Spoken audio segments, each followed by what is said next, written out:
Well, I'm just really excited to talk to you guys. Oh, we're excited to talk to you. We're excited to talk to you too. Like I said to Gracie, when she called the other day, I fanboyed a little bit because I'm like, wow, this is because I'm a fan. So Bombarded on your cell phone. Sometimes when she calls me, it's very exciting. I kind of I'm fan crush on her too. It's like, Gracie.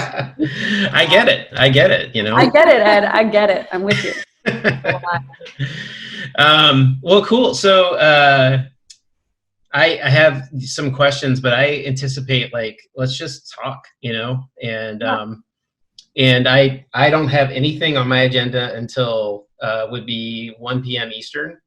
Okay. So I don't anticipate you don't have to give me all that time, but I'll take as much time as you want to give me. Cool. So great. We'll see if we have anything inspired to say. Hopefully you'll want to keep talking to us too. You never know. I think that'll be just fine. I'm not concerned about that at all. Well, cool. So like I said, I want to do more of have just this be a conversation, but I do have some talking points, and I want to talk obviously about the new album. I'll refer a little bit to our previous email interview that we did a couple years back to kind of set the stage a little bit. Cool. I think. Yeah, and just background too, you guys meeting at Berkeley High School and how everything has evolved. I mean, they can read that on Wikipedia, but I'd rather them hear it from you. Yeah, totally. So.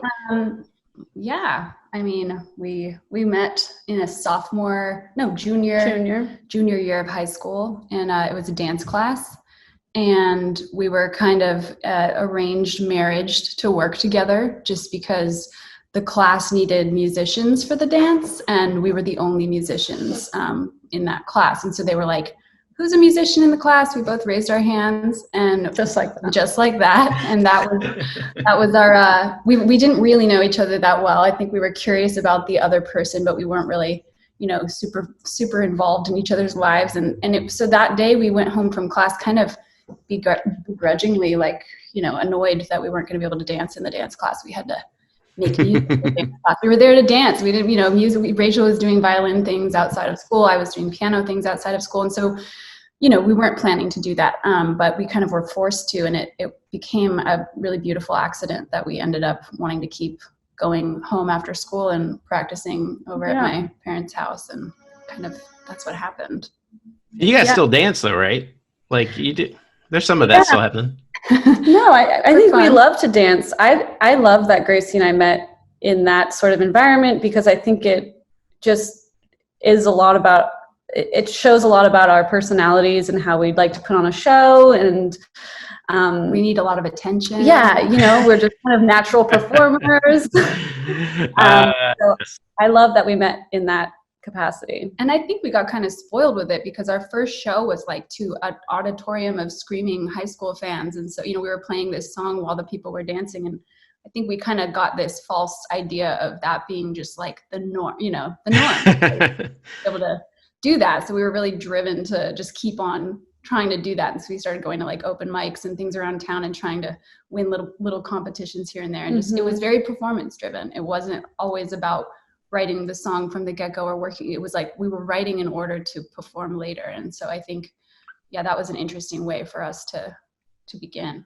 Which is hard for us right now, missing that performance element of our relationship. I can only imagine. Because it really is the foundation to our partnership. We were saying recently it's our way of making love is being on stage. So, it's a very dry year for us. I hear that. I had the opportunity to go to there's a festival in Eau Claire, Wisconsin here called Blue Ox. It's like an Americana folk music kind of vibe, and they obviously couldn't do the festival this summer, so they did a camp out thing because it's at a campground. Right. And people could come in, and it was all socially distanced, and they actually had some live music, and I was able to go out for the very last set of the weekend a couple weeks ago, and it was heaven. I mean, it's just been so long Yeah. You know? I'm just so hungry for it. Yeah, that connection of being in the audience and being able to see your faces while you're performing and to see you guys feeling through stuff as you're performing. Yeah. That's a whole lot different than watching it on a video. It's, you know, even now, like I'm talking to you, which is really cool, and I get to see your faces, and that's awesome. But I'd much rather be sitting across the table from you at a coffee shop having this conversation, you know? Yeah. So for people who like me who hate to talk on the phone, this has been a hard time. To be honest with you. So, I mean, well, you like talking on the phone, but it's been really funny. Every time before we have a Zoom, Rachel starts yawning, like right before. Zoom fatigue thing. It's like, you know, she will have just had a coffee, but she's just like exhausted thinking about it. But I mean, it's so funny. I mean, it's good. We balance each other out in that way. Sometimes I really have been like enjoying these things for some reason. I think like I don't know, it's an interesting, you connect. I don't know. We haven't been having as many video conferences with like our team as we have been these days. And so it's been kind of an interesting, I don't know. Yeah. It's an adjustment. I have both iced coffee and yerba mate to fuel you up. Well, what's cool too is like, you know, the chances of me actually being able to sit down and have a coffee with you guys in a coffee shop are very low, but we can do this. So there's that. Yeah. There's that. Yeah. I mean, and on the other side of, you know, as an audience member, you not getting to experience that, you know, for us, like we've been trying to figure out how to keep it exciting for each other, like clapping for each other after we play a song or just so it's a sad sight, but it helps to try. Yeah. You do what you got to do, right? So, well, before I go any further, I should probably do something along the lines of an introduction. For those of you who don't know, this is Gracie and Rachel. This is Gracie Coates and Rachel Ruggles. Did I pronounce your name correctly? You sure did. I just want to make sure. Yeah. My last name is Hudgens, and nobody ever pronounces it correctly the first time, so I have sensitivity around that. But I'm so glad to have a chance to sit and talk with you guys. And you guys are in Brooklyn, is that correct? Yeah. Okay. I think so. Something like that. It's hard to tell these days. Yeah. Yeah. Well, it all starts looking, I mean, I have a beautiful office here at home, but I get tired of looking at it these days. So, but I became a fan of your music a couple of years ago. Just to kind of lay some context and groundwork here. I came upon your Tiptoe EP on noisetrade.com in 2017, I think, something like that.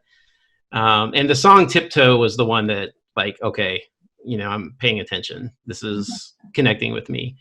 And then I had a chance to dive into your first full length and spent a lot of time with it. And it resonated deeply with me. And we had a chance to communicate via email a couple of years ago. And I wrote a post on my blog about the album and some of the things that you all shared. It really wasn't so much about the album as the dynamics I heard in the album and the dynamics I caught from you guys in regard to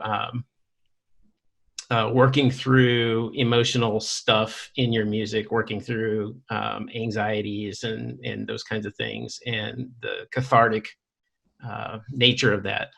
And so I hear a lot of that in the new album too, and that made me really happy. I was as I was listening to it, I was smiling and that's good, because you know, you feel like maybe we should move on from anxiety, and it's still alive and well. Yeah. So can you talk about, if you would, just talk about that dynamic a little bit? I mean, so when I wrote the post, it was about, okay, there's this synthesis between you two as musicians and the diversity of approach to music, diversity of style, diversity of influences that you guys bring together. Mm-hmm. And that diversity and synthesis of that diversity it feels like it creates a catharsis in your music. Mm-hmm. Could you guys speak to that a little bit? Do you feel that? Am I totally off base? I mean, no, not at all. They say opposites attract, right? Yeah. I think like we both there's a lot of catharsis that happens because it has to happen in order for us to keep doing this thing that we're doing, because we are so different as far as how we approach communication. I think that was a big thing for this one, this record. But I deal with a lot of anxious introspection and need to talk about that a lot. And I think Rachel can speak to this also. But she deals with her feelings of stress or anxiety or wanting to talk about things, but doesn't want to always talk about them. So like we have really opposite ways of needing to kind of flesh out those ideas and who needs what from the other person. And so figuring out what the other had that I could use more of like processing before I need to process out loud, and taking that breath to kind of figure out what needs to happen and not let my mind spiral and go somewhere else. Learning about that was kind of my weakness. And I think that's where we kind of came into figuring out what the other person's strengths were and kind of how that could give our weaknesses strength.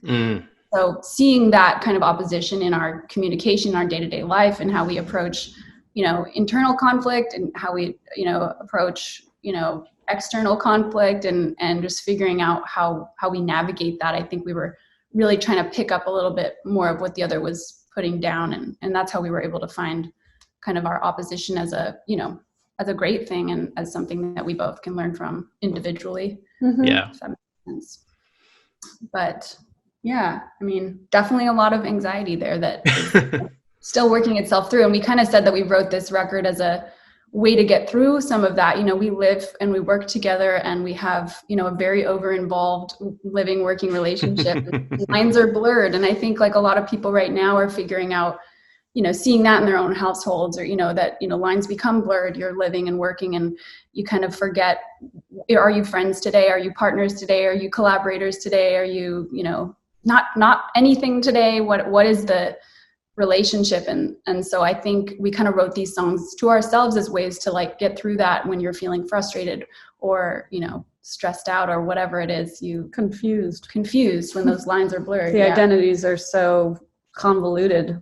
Yeah. Well, that's like there's a tendency in our culture to compartmentalize everything, to where for example, I learned this when I went to Bible college years ago. It's like, on the one hand, it's, you have your church life, and then you have your public life and your family life, and all those things, even though you connect all those things, you're the connector. Right. There's this effort to keep them compartmentalized. And it looks like for you two, you don't have a lot of compartmentalization. It's kind of all there. Yeah, that's really interesting. Mm-hmm. I never thought about it that way. Yeah, I think like it's like when it's compartmentalized, you wish that you could just kind of blend things together or not have it be so singular. And when it's not compartmentalized, sometimes you just need that clarity. So it's kind of like, picking and choosing what works for what. And we're never satisfied with where we are. That's the other takeaway, I think. Exactly. Yeah, it's true. Well, for me, there's something in me that I really love the lack of compartmentalization that I hear from you. It was one of those things, actually, when I read a book years ago called The Transforming Vision. It was in my Bible college days, and it was about like how negative compartmentalization can be. And so from that, and it spoke to me immediately, even as dumb as I was at 21 years old. I'm moderately less dumb now, but there's something about that kind of the integrity of not being so compartmentalized, where you're the same person in these different contexts and you figure out how to do.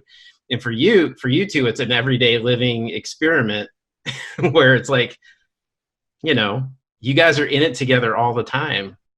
Yeah. So, Yeah. And I think giving into that, it's nice to hear that, I think that's where sometimes the music was able to help us, or was able to come out of us, because it, we were submitting to that kind of just like, all right, we're going to go in and here's what I have and here's what I don't have. And then here's what you have and here's what you need. And so kind of just like allowing ourselves to, I guess, be blurred and be, kind of ugly in that, and not need to perfect it, or, just kind of submitting to that, being having abandon, in that moment of not knowing and finding out what that teaches us, I think has been the most interesting part.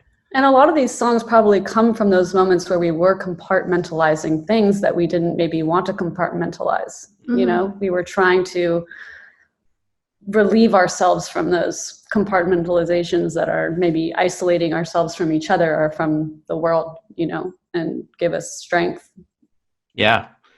I just think that dynamic is really important. A lot of the walls that we put up between different aspects of our lives are faulty. Like they don't make any sense. Yeah. And it's when you compartmentalize a lot of things that things like cognitive dissonance can really step in, and where in this world it's okay for me to think this way, and then in this world I can't think that way. That's totally wrong. It's immoral. But over here, like, I think I see that a lot in the political world, and the people who on one hand would say you can't do this is wrong, it's against the law, but then on the other hand, yeah, totally break the law all over the place. So yeah. Yeah. I think I was just remembering this thing we were just trying to figure out recently when we were trying to kind of unpack what some of the communication things between us were. And it was like, Rachel, you were saying like you're judging your feelings, or like kind of in that compartmentalizing thing where judging kind of like what you feel. And so then maybe not wanting to like give it too much weight. Whereas or being skeptical of whether you should say something because maybe you don't even know how to defend what it is that you're feeling or the emotion that you're having, because if you yourself can't give it that platform, or that if you can't work through it on your own, I feel like it's like maybe I shouldn't bring it to Gracie because I'm confused by it, so maybe it won't be helpful. But I think having the conversation, or at least trying to have the conversation, from what I'm learning, is cathartic in itself. But I think it's like you'd put your feelings in a box and put it away and not talk about it. And for me, I give my feelings like way too much weight. I'm like, let's talk about it. And I create issues out of nothing because I need to like work through it all the time. So learning like, it'd be good actually to compartmentalize those feelings, put them away, and not, need to flush them out today. And for Rachel, maybe the opposite of like, let me like take those out of the box and, talk about them. And so like figuring out what we both, needed to take from the other was like helpful. I feel like now the record should be called Hello Compartmentalization, Yes. Or you don't, whatever it is that day. But so glad I could contribute to the process here. It's the sequel. I think, but what you're talking about though is really important. And I think for me, when I think about what I wrote a couple of years back about you guys and the music, is like there's this connection between the artist, the art, and the audience, where like so the thing is we all have anxiety, right? Like we all have different hard emotions to deal with. We all have trauma. Mm-hmm. I swear I want to write a book about the human condition. I'm so not qualified, but I want to write a book about the human condition that's like the human condition, stupidity and insecurity. Because that's us, right? Like we're so full of frailties. But I have found, and I think this is what I'm kind of getting at when I talk about the relationship between the artist, the art, and the audience, that healing a lot of times only really comes in community. Mm-hmm. Like most of the time, your wounds or your trauma come from relationships. They come from community. And from my experience, I have only really experienced healing in the context of community, with walking through stuff with people. And so you guys, to an extent, feel like you kind of encapsulate that in everyday life with the way you process and the work you do. But I also want to say, and you're probably already aware of this, but the music that you produce, what you guys create, and I haven't had a chance to hear you live. That needs to happen at some point. And I have a bone to pick with you about that in a minute. We'll talk about that in a minute. Uh-oh. But there is an important healing dynamic that can happen even with somebody who is partaking in your art, listening to your music. And so I don't know if you think about that, or I don't know. What do you think about that? It's really nice to hear. I mean, I think I think for both of us, when we've sat down and had songs that hopefully, you know, can speak to other people or feel more universal, it's like we were needing them for ourselves, you know, selfishly. Yeah. We were needing to work through a moment of not knowing how to get through something. So I'm glad it feels like, you know, catharsis, but we don't have it all figured out, and we still sometimes need to revisit those sentiments in order to, you know, remind ourselves, yeah, why we're here, what, you know, what it's like our little self-therapy. Yeah. Right. Yeah, well, and if you came across as if you had it figured out, then I probably wouldn't want to listen to your music. Yeah. So. Good. Yeah, we definitely don't have to figure it out. It's a struggle, you know, it's a daily struggle. I mean, for hopefully we're not, you know, well, I hope every day you're a little different, you know? Yeah. And I mean, we're not alone in that. It's just what it is, but it's, yeah, I mean, I don't think we set out thinking like, you know, we want to like create a self-help, you know, book or something. Like we just need that. So sometimes that's maybe what comes out, but, you know, hopefully it doesn't feel preachy or, you know, whatever, because we really don't have it all figured out. Well, we're still learning. Go ahead, Rachel. Yeah. I mean, I feel like we're both pretty sensitive creatures and emotional beings, and I think we are different in the way that we maybe let that reveal that to each other and the world. But I think deep down we both are pretty emotional, and I think that comes out in the music and in the musicality and the orchestration and just like how we piece songs together. I think that, yeah, we have like a lot of heart that we want to just let out. Yeah. We can't not, or else it'll be a, you know, shit show. I don't know if I can say that. You can say whatever you want to say. And if we need to edit stuff, we'll do it on the back end. All right, great. No worries. But I mean, I think there's something to be said. So, you know, I have a weekly radio show on Converge Radio in Western Wisconsin. Yeah. And a lot of the focus is on, like, I want to help people experience a deeper level of peace, and you know, peace with God, peace with self, peace with others, and like, well, it's really about well-being. It's peace can be a deceptive word, I think. Mm-hmm. And a lot of that is about healing. You know, like we talked about before, everybody's got frailties and trauma, and we're all very severely limited as human beings. And I found that the only way that makes sense for me to try to lead anybody into anything like that is to talk about my own foibles and my own trauma in the process, you know. And so whether or not, you know, you guys have never come across as preachy, but there's this thing I've learned about in the past about somebody has to go first, you know, like somebody has to go through the healing first before other people can then walk into it. And I think that the way that you approach your music and the way that you share your anxiety and struggles and such through the music, and it's not just about the words you use. Obviously, the tone of the music itself is evocative, and matches the tone of the verbiage and the lyrics. You're doing something that I think, I'm not here to blow smoke. I just want to let you guys know that. But I'm telling you, like, for real, what you do has the opportunity to help lead people into sorting through their own stuff. That's awesome. Really important, I think. That's so beautiful. Thank you for saying and receiving it that way. Yeah, receiving it that way. That's really special. And thank you for doing work that you're doing with music and with connection and making that extra, you know, leap to like humility as a guiding force. I think that's such an important thing to make it known that we don't all have it figured out. And you're saying be the first to do that. And when you can just say, I don't know, and you know, what I don't, and not knowing, I think is wisdom in a way. And so, you know, admitting that is really powerful and can be the first step towards hopefully understanding with yourself and with others. Yeah, it takes a lot of pressure off, right? Like if you don't have to know everything all the time, and you can just say, you know, I'm not sure. Mm-hmm. And that's okay. My son doesn't appreciate that a whole lot. So, he wants to know. Is he at the age of wanting to know? Well, he's 11. Okay. And I'm 49. He's adopted. We brought him home when he was 7 months old.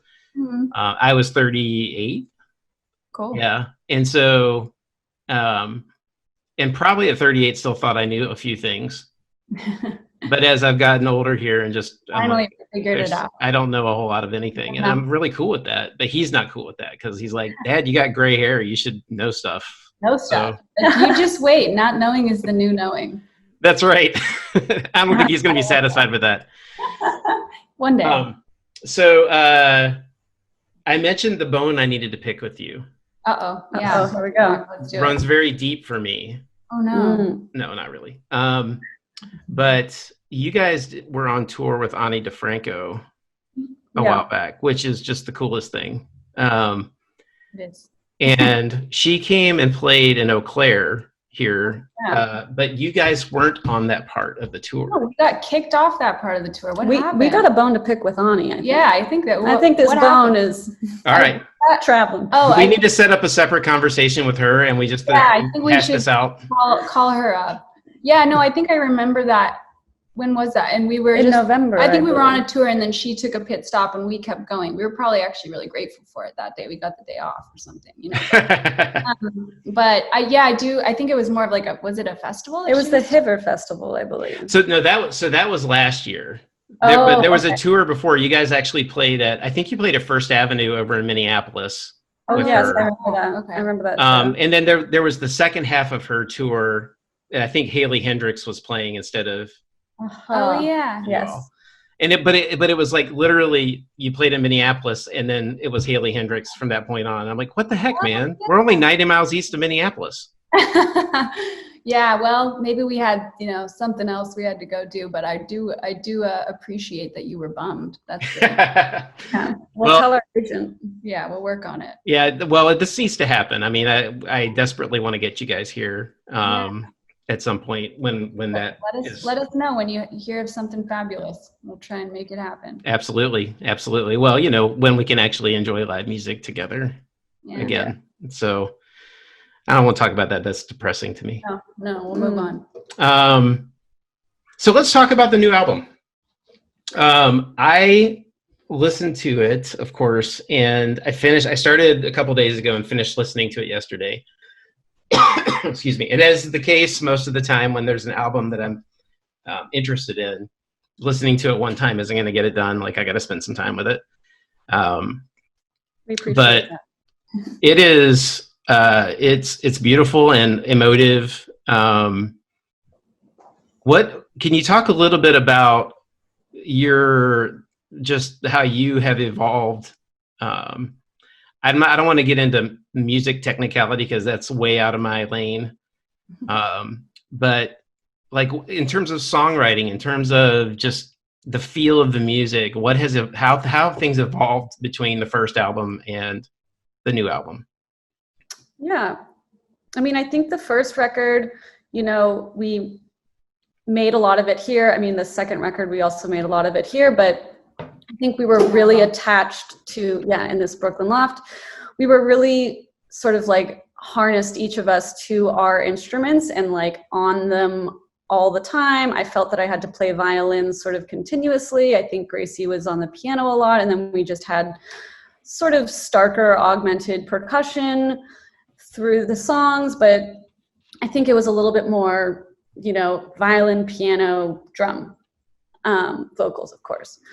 And I think in this second record, we just wanted to open up the palette a little bit more, bring in some different sonic orchestrations and just like broaden it and not feel so, I have to play violin all the time. Maybe I can play cello. Maybe there doesn't even need to be a string part. Maybe some other instrument can carry the melody. And I think there was just a lot of like scrutinizing, like, how much do we actually have to play? Like, can we maybe say what we're trying to say by playing less, So I think there was some of that going on. Yeah. Kind of a less is more. Yeah.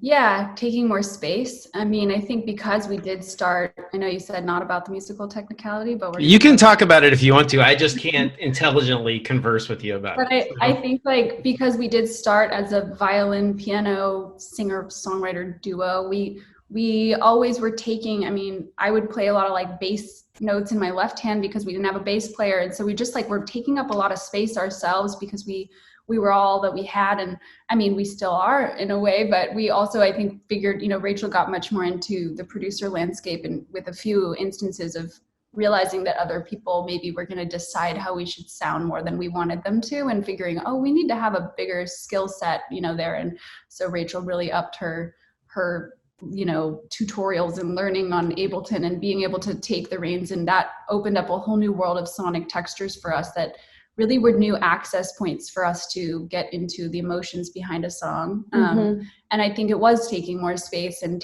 having more trust in a sound, you know, carrying an emotion, as opposed to, I'm going to now play this part. And it was like, we could just give a breath to a really long drone, or just something that, you know, would maybe make us think about something a little differently. And I think that's where kind of the emotionality came in as well. Like, let me just take a pause and meditate on this, as opposed to rushing into figure out what we need to figure out, you know, be okay with the ugly moment, or the not figuring itself out moment, and just kind of sitting with that and celebrating that kind of discomfort. Yeah, I think a great example of that is like a song like Listen.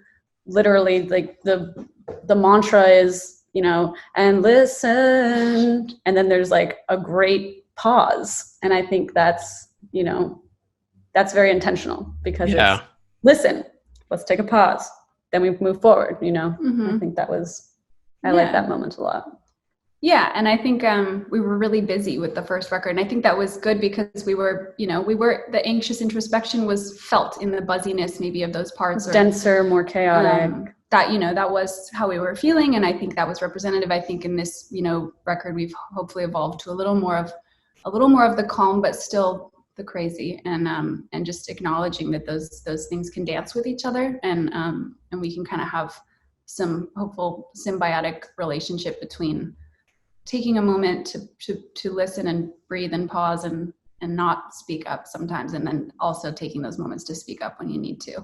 So I think there was, that dance a little bit happening. So there's almost like, so first of all, let me say the album, you know, it sounds like you, based on what I heard on the first album. It sounds like you, but you can definitely feel, you know, Rachel, when you talked about, you used, I think, the word chaotic. Yeah. You can definitely feel a little bit of a calmer vibe between, you know, this album compared to the last one. And, but it does, you know, it doesn't, how do I say this? It doesn't sound like there was this intentional, we need to create a different sound. You know what I mean? It really sounds like there was intentionality around embracing the process. And obviously there's this expanding of what you could see that you could accomplish from a production standpoint, different sounds you can bring into the mix. But it definitely still sounds like y'all. That's good. I think, it was a combination of a natural evolution and then some total intentionality behind, like, all right, like, you know, Rachel wanting to create these landscapes that were a little more, you know, patient and building, and then, you know, the natural and chaos that we just have emotionally. And that balance. I'm glad that it feels like it didn't, you know, feel forced, but there was definitely a level of like, all right, we're going to write today. And we were pushing ourselves to write in a different way. Like, we would come in for like, I don't know, a couple months straight where we were just show up every day and try to write, which is something that we never really did in the past. We would write because we were inspired, or sure, because of that, you know, thing that happened, and we collected these songs over a longer period of time. But this one was, you know, more concentrated of a year of writing, and really showing kind of giving each other's assignments, prompts. Like prompts. Today, like, let's write I've got this thing, a vocal loop. Yeah, just all a cappella. We're going to base the whole song off of that, and finding out what that would inform us to feel, which is a backwards, more collaborative process than our more individuated styles from before.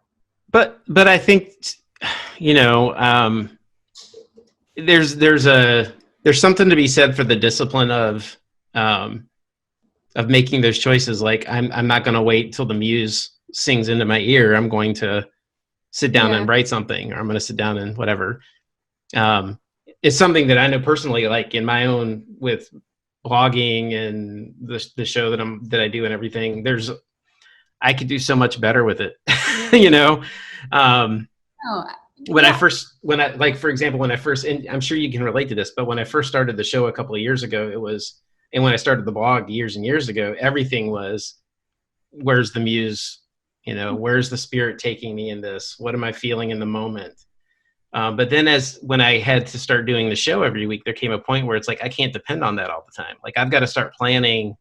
These are things that we need to talk through, you know? I think if you just keep showing up, you know, if you show up every day, then, you know, hopefully it'll come hit you one of the days. It's not going to come every day, but if you don't show up, you might have missed it. I think I took that from Elizabeth Gilbert, who's an author that I love. I think she wrote this book called Big Magic, and she just said, like, you know, there was this old theory that the genius would come and sit on your shoulder and, you know, it would come visit you. And that's why, like, we had less ego back then, because it wasn't us that was delivering, it was some other like figure was coming.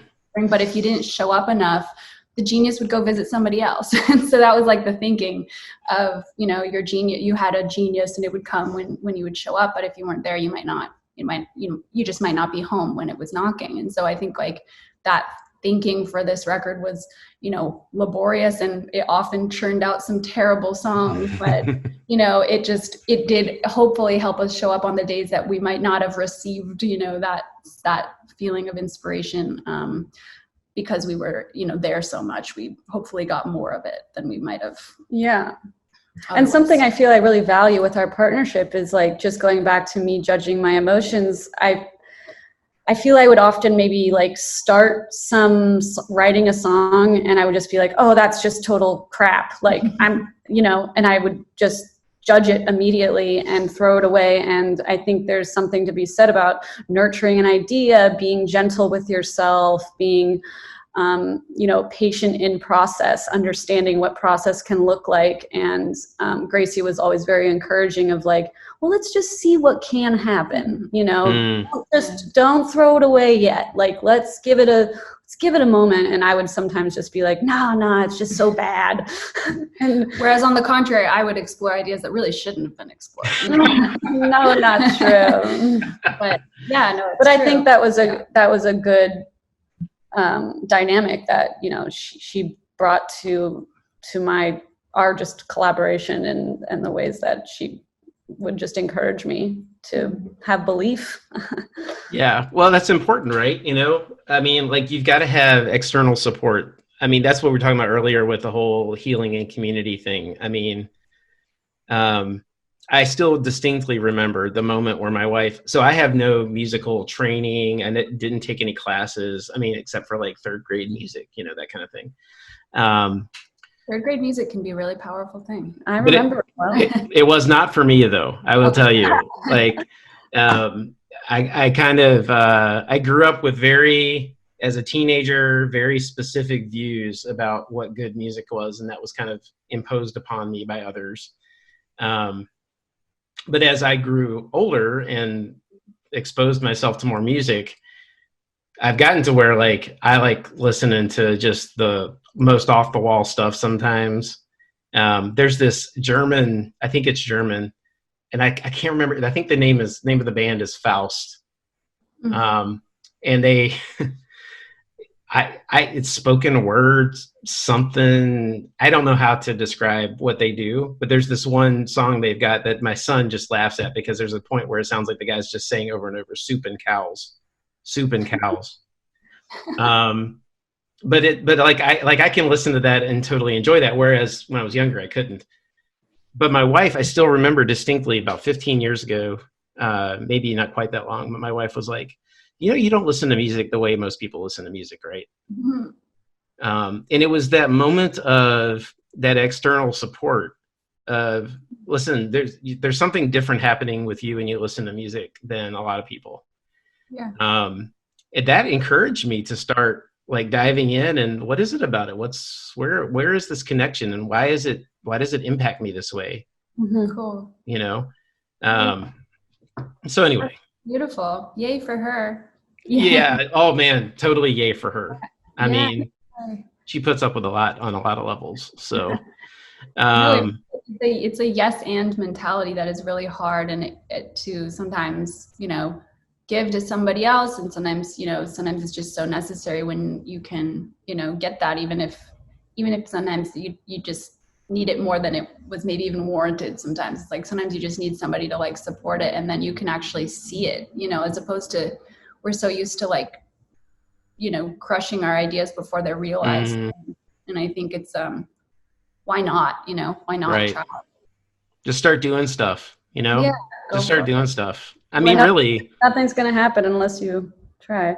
Yeah, we got this really funny.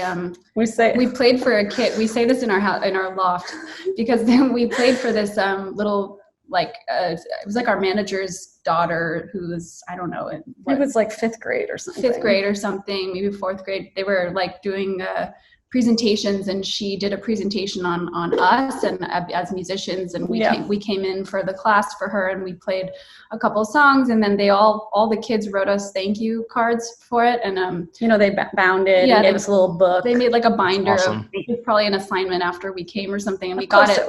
We got it like a week later. But one of the kids wrote in the book, he said, he drew a little picture of us playing our instruments, and then he said, "You can't fail unless you try." And I just thought it was so hilarious and beautiful, because I think, what he was maybe trying to say was, you can't succeed unless you try. But you can't fail unless you try is so beautiful and important too. Like, maybe you need to fail in order to, keep going, figure out what you learned from your failures, or, why not fail too? Yeah, we want to try in order to succeed, of course, but it's like, the failures are the most important. We also need to fail. And if we don't even know that we're going to fail, we don't even experience failure, we're really going to maybe be stunted in a lot of other ways. So we love that saying in our space. I love that because say it to each other all the time. Because I think to myself, I mean, with all due respect, what the hell does it mean to even succeed? I mean, really, especially when you're talking about art, when you're talking about creating stuff.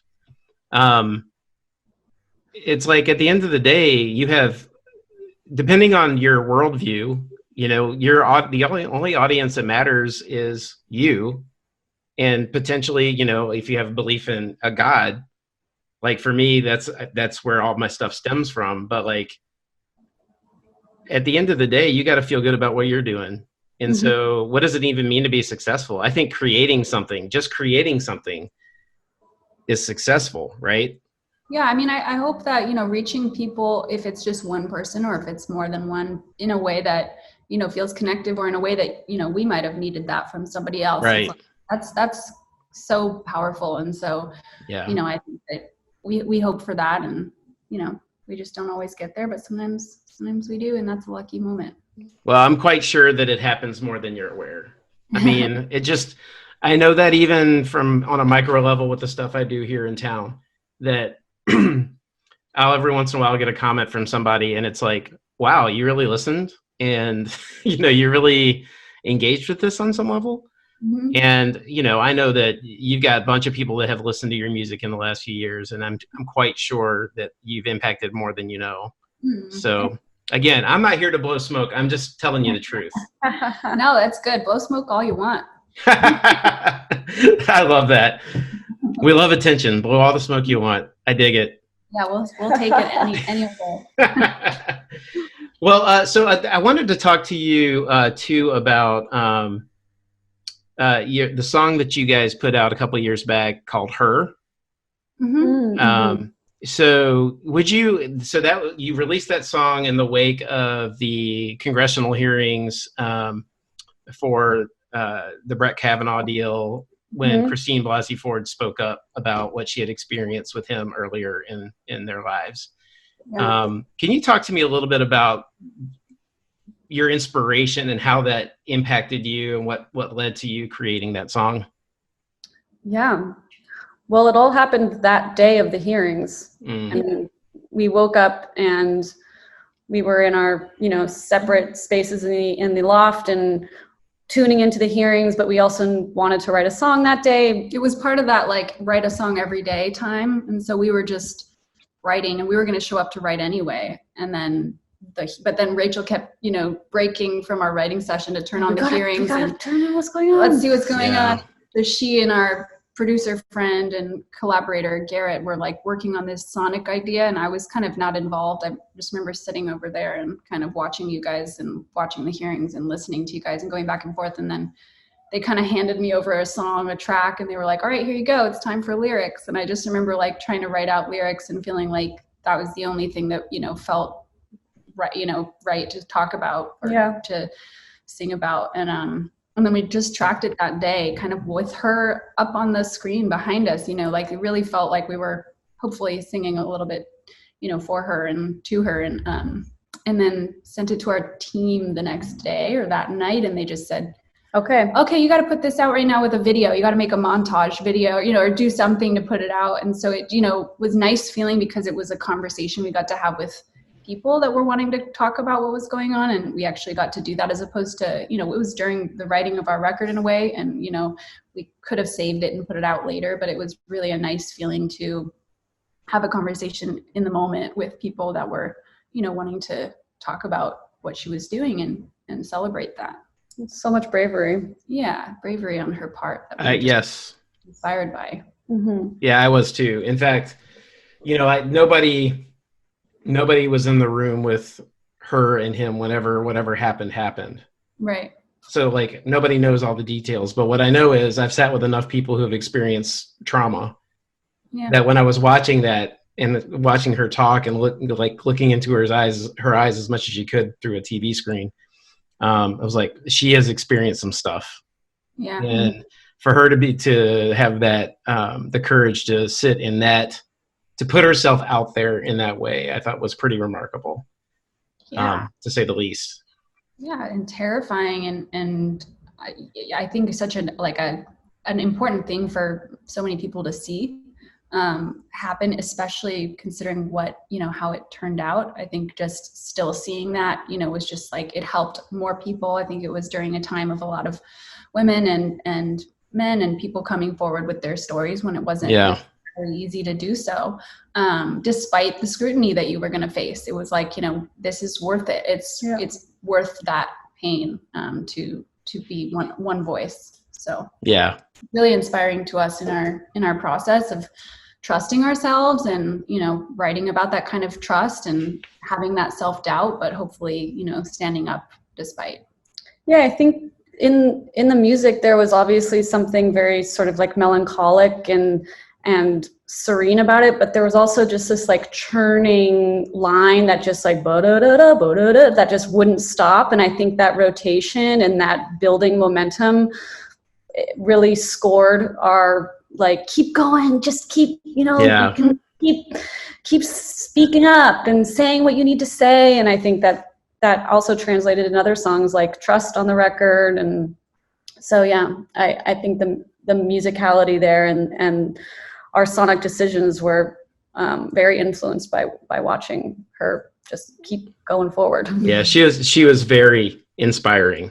And I'll let you know that, I don't know, I can't speak to how that song was received, in other contexts, but immediately after you released it, it was in regular rotation on our station. It resonated with the people at the station right away.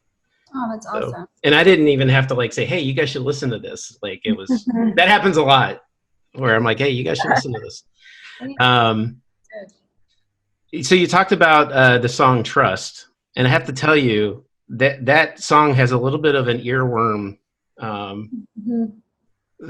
dynamic to it, because I listened to it the other day when I started listening to the album, and it's like for the next 24 hours it was in the back of my head. Good. The vocal loop, the ooh. No, it was more the whole, if I'm being honest, that lyric. Mm-hmm. Oh yeah. So it was it was in the hook, if you will, the chorus. Great. I hate the word hook, but whatever. But yeah, so like it's interesting because I think about just a few minutes ago as we've been talking through this stuff, the courage that she had in those congressional hearings. There's a courage, I think, that is necessary to put yourself out there. I think anytime you create something and put it out in the public, there's risk, right? There's courage there, but I think there is an additional level of courage required and risk involved when you're talking about highly personal stuff, when you're singing about highly emotive stuff. Do you guys feel that tension when you put I would imagine it's not so much when you're creating it, it's when it actually gets out there for people to listen to. Mm-hmm. Yeah, it's funny, like Trust was one of the first songs we wrote in the writing phase. And it was a combination of, seeing things like the hearings and Christine Blasey Ford coming forward and trusting herself, but it was also us needing to trust our process and trust that we could write again and that we knew how to create and that we could do it kind of on command. Like, hey, this is our time to put stuff out and put things together, and there's a lot trust of each other, self-doubt in that. Yeah. And so trusting ourselves despite having doubts, I think, is a really blind faith kind of thing to do, and it's a hard thing to do, but it's you just have to do it anyway, and kind of falsify your belief in yourself in order to get the belief that you need. So I think we were doing that a bit, and yeah, I mean, I think that's kind of how we were able to get a lot of the songs, was just kind of, a false trust, but a necessary trust, or telling the other person to trust themselves when they couldn't, and that kind of thing. But yeah, the question was if we're only thinking about trust. But it's more along the lines of the whole process of, you create stuff that's highly personal and emotive. Oh, right. Yeah. And then the idea of releasing that out for other people to listen to and consume. Yeah. What does that feel like? Do you guys feel risk with that? Does that make you nervous? Does it take courage? Like, talk about that a little bit. I think if you're true to yourself, if you're authentic with it, it doesn't matter in the end. Hopefully it reaches other people, and that's the goal. But if we feel good and authentic about what we're doing, then we can feel good about putting it out there. It's those moments where we feel like we're maybe putting something out we're not confident in, which we hopefully don't then put out. But yeah, I think the tension arises maybe even more just in the creating of the song, just because collaboration is difficult. We want to honor everybody's intuitions and desires, and there's a lot of hands in the pot. But I don't know, I feel once we have the song, and we won't put something out unless I think we really are standing behind it, and then it's just like, okay, let's go, let's get it out to the people we want to engage. Yeah, Yeah, and I think we're so fortunate in the fact that I think it's like we both come at things so differently in the process, but we always say, like, even though maybe I do more of this or you do more of that or whatever it is, like, we ultimately are so equal in it, because she would never sign off on a thing that I decided on, and I would never sign off on it. We would always ultimately, at the end of the day, we are both there to support the sentiment or craft it to be exactly how we both feel good about it. And we always are able to come to that, vision together where we really both love it equally. And it's a great thing that in the incubation phase, we don't have the same maybe set of ways of approaching or creating, because hopefully, or we hear different things. Yeah, hopefully it gets something different that the other person wouldn't have done on their own. But in the end, we both, I think, are able to really hone it in together and make that final thing that feels really confident together, that then doesn't make it have to feel like a courageous step to put it out. It's just like, okay, we're both really, and I think that's a fortunate thing. It's hard to do it on your own sometimes, because you don't have somebody else on your team going, all right, yep, we both believe in it, let's do it. Sometimes you need that. And so I think that's, something that we're grateful for in this partnership. There's a theme developing in my conversations with you two. But the email conversation of this, there's these these words that start with C. Catharsis was the first one. That was the first one. We've talked about compartpartmentalization, compartmentalism. Yeah. And then just now, and I think community, actually. What's that? And communication. And communicate. See? It's all collaboration. And courage. And courage. And collaboration. And all right. There's something at work here. And confusion. Yeah. Well, that's there too sometimes, right? Yeah. So I don't have a lot of other stuff that on my list to talk to you about. I think we've touched on the things that I really wanted to make sure we talked about. I will say I'm kind of in this this place these days where I'm like I'm making connections with some people like musicians and stuff that I really respect, and I dig what they make and stuff. And I'm starting to say, hey, let's figure out how to make something together. And so if you guys are ever interested, for me, I can sing a little. I'm not interested in singing. All right, so let's just be clear about that. And I don't play an instrument, but I'm good at putting. Third grade class. You can do it. Yes, I go find my kazoo and I'm in good shape. Recorder out. But I've got a friend here in town who she goes by the name The Nunnery, and she does looping, and she's amazing, the stuff that she can make. And we're talking about how, maybe can we figure out a way for me to do some spoken word type stuff and build some looping in and pull in some other instruments and all that kind of stuff. But probably the bigger thing is I like connecting artists with other artists and facilitating them doing stuff together. That's a lot of fun for me. So now that I've got your number in my phone, yeah, watch out. She's better at responding, honestly. I forget all the time. Is there anything else about the album, or just anything you want people to know? I mean, I hope people take it into their sphere and can, use it the way that they need to use it. And we always want to hear how it resonates with people in different ways. Because it helps us learn and expand and, move on into other territory as well. So yeah, out September 18th on Righteous Babe Records, and we hope people take it home, go buy it.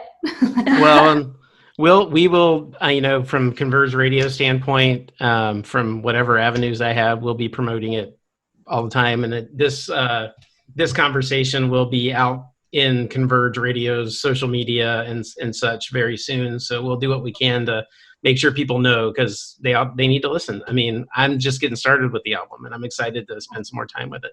Thank you. And maybe don't end on go buy it, because that's like a merch standpoint, and that's like a high school and just not artsy of us. So just spend time with it. And that's right. However way you need. Yeah, but if you can spend money on it, do that. Yeah, sure. Yeah. Absolutely. There is actually one other little piece that I wanted to ask you, and it was related a little bit to talking about Christine Blasey Ford, because there's a social dynamic in play with that whole episode, and there's a justice underpinning of that, right? Like that this thing happened to her allegedly at the hands of this person who's about to be brought into the Supreme Court, and it's like, that doesn't feel just, that doesn't feel right.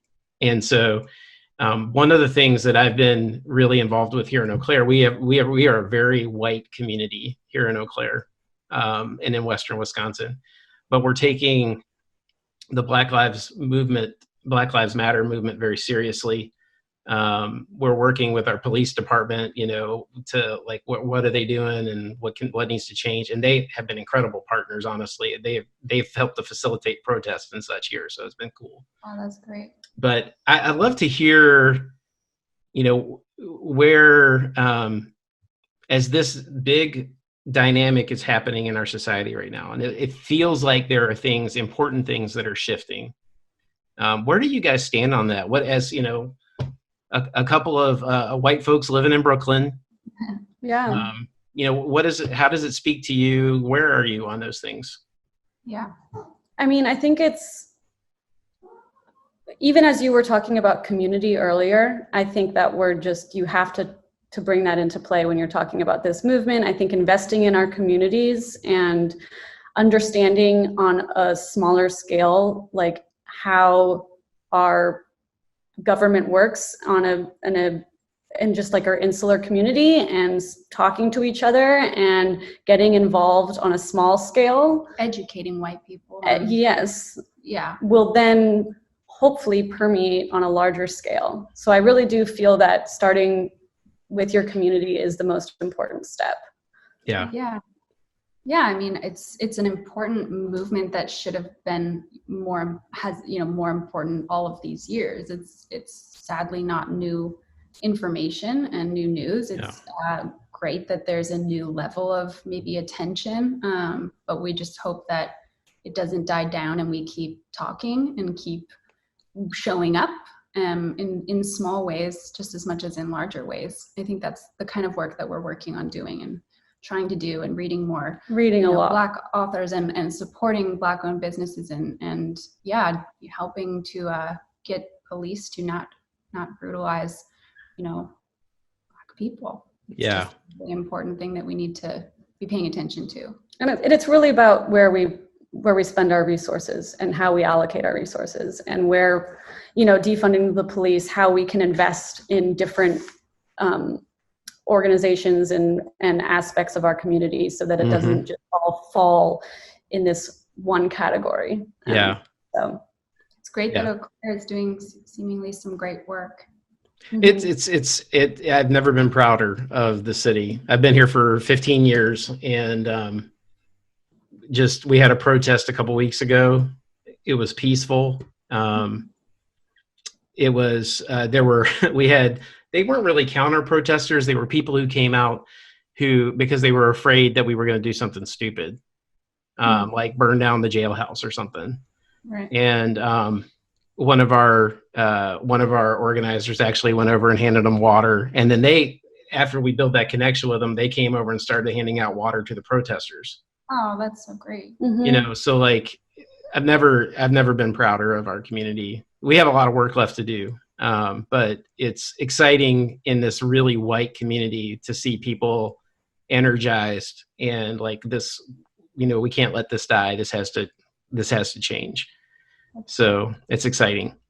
Yeah. And our contexts are a little different between Brooklyn and Eau Claire, Wisconsin, 68,000 people in the upper Midwest here. But, well, the demonstrations have been similar here, with people, lining the streets with snacks and water and masks, and everybody, just pulling their time, their resources together to fight together. So I find that also very inspiring when we've been out protesting. That's cool.